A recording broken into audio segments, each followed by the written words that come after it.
আমরা করেছিলাম একটা সমঝোতা, আর এই সুযোগ দেখে এক শ্রেণীর আমি বলবো লোভী, এরা এই সুন্দর পরিকল্পনাকে ধ্বংস করার জন্য এককভাবে ক্ষমতায় যাওয়ার লোভ নিয়ে ওরা বিভিন্ন ধরনের ষড়যন্ত্র করে রাত্রকে দিন বানিয়ে দিনকে রাত্র বানিয়ে আমাদেরকে ধোঁকা দিয়ে বিভিন্ন ধরনের ক্ষমতায় যাওয়ার নীল নকশা তৈরি করেছিল।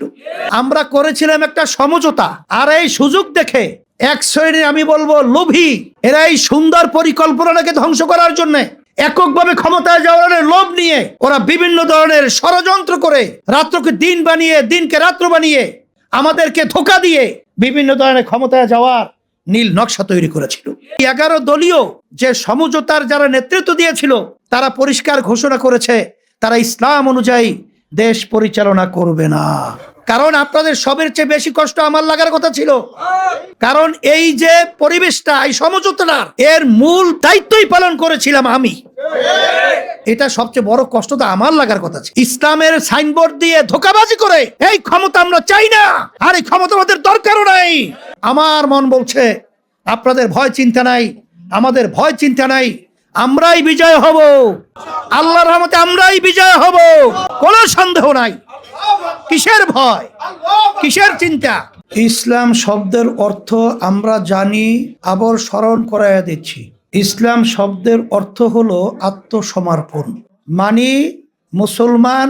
এইটা কি আমরা প্রতিশব্দ বলি ইসলাম, যারা ইসলাম মানে তাদেরকে বলা হয় কি মুসলমান। আর ইসলাম শব্দের অর্থ শান্তি, আর যারাই নাকি ইসলাম মানে তাদের কি বলা হয় মুসলমান। আর মুসলমান অর্থ আমরা এইভাবে করব আত্মসমর্পণ। আত্মসমর্পণ অর্থ আমরা বুঝি যার কাছে আত্মসমর্পণ করে তার নিজের ব্যক্তিগত কোনো বুদ্ধি চালাকি শক্তি আর চলে না। আল্লাহ রাব্বুল আলামিন রমজান মাসে রোজা ফরজ করেছেন কেন? এর মাধ্যমে তোমাদের ভিতরে আল্লাহর ভয় পয়দা হবে। আপনারা তো স্বাভাবিক বোঝেন, একটা পরীক্ষার পরে আল্লাহ তার ফল দেবে তাকওয়া। যে তাকওয়া যে সম্পদটা, এটা অত্যন্ত গুরুত্বপূর্ণ এবং মহামূল্যবান এক সম্পদ। কথা ঠিক না?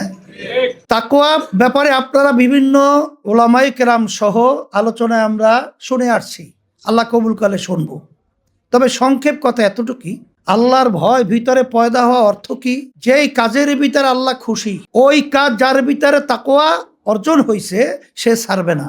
এক কথায় যেটা ইসলাম সমর্থন করে না, সেখানে বহুত লোভনীয় অপার থাকার পরেও আব্বাজান রহমাতুল্লাহি আলাইহি আল্লাহর ভয় ভিতরে তার ভিতরে পয়দা হয়েছিল। এর বাস্তবতা হিসেবে আমরা দেখেছি যে তাকে কখনোই লোভনীয় কোনো অপারে তাকে নত করতে পারে নাই।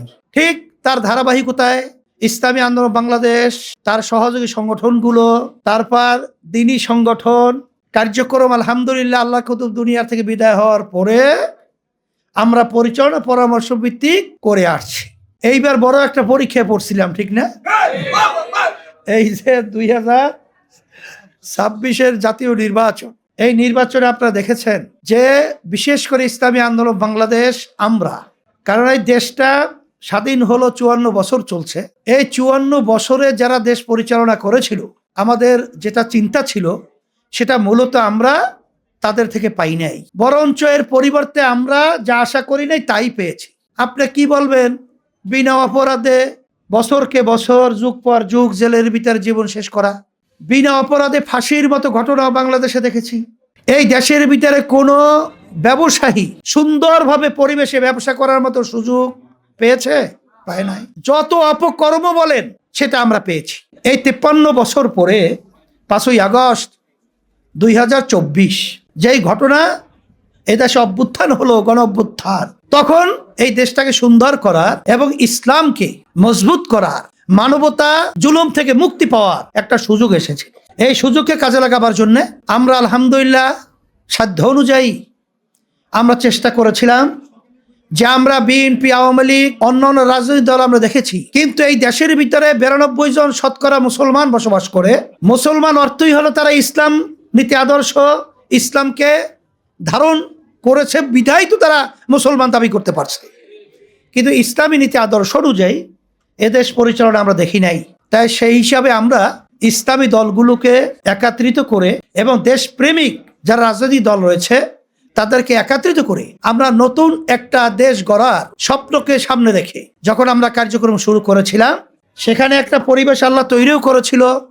আপনারা দেখেছেন মানুষ কিন্তু আলহামদুলিল্লাহ পরিবর্তনের জন্য মানসিকভাবে তারা তৈরিও হয়েছিল। যখন নাকি এই পরিবেশটা তৈরি হলো, তখন আমরা কি দেখলাম? আমরা করেছিলাম একটা সমঝোতা। আর এই সুযোগ দেখে এক শ্রেণীর, আমি বলবো লোভী, এরা এই সুন্দর পরিকল্পনাটাকে ধ্বংস করার জন্য এককভাবে ক্ষমতায় যাওয়ার লোভ নিয়ে ওরা বিভিন্ন ধরনের ষড়যন্ত্র করে রাত্রকে দিন বানিয়ে, দিনকে রাত্র বানিয়ে, আমাদেরকে ধোঁকা দিয়ে বিভিন্ন ধরনের ক্ষমতায় যাওয়ার নীল নকশা তৈরি করেছিল।